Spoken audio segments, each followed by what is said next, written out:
Crews are working to remove a giant tree that toppled over, injuring a woman after crushing a car, hitting a house, and blocking a street.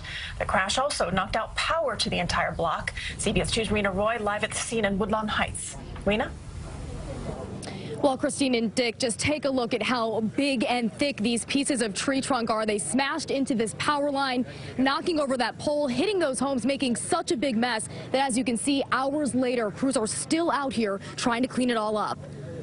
All I heard, it was boom. It was like an earthquake. It just sounded like the end of the world was coming.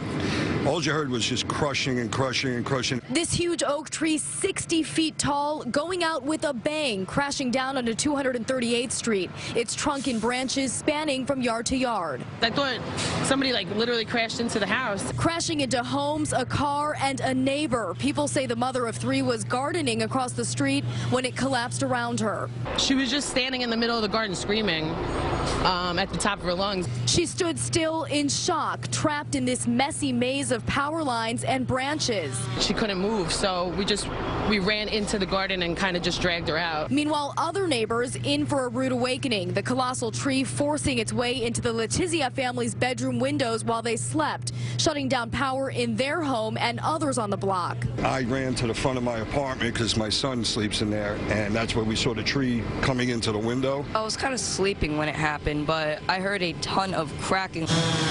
Crews on scene for hours restoring power, while other workers continuously chopped the tree down to move it out of the way. As jarring as this was, neighbors say it was only a matter of time until this happened. One man took this photo last year, saying it looked unstable for a while. Many asking the city to remove it, but it was never done. Every time I passed that tree, I had to park there. I work nights, and I parked underneath that tree. I asked God, please don't let it fall tonight. It was gonna fall sooner or later. The Parks Department says the tree was inspected twice last year in July and August, and staff found no signs of poor health. They are now still investigating why this tree fell. We're live in the Woodlawn Heights section of the Bronx. Reena Roy, CBS 2 News. Reena, thank you.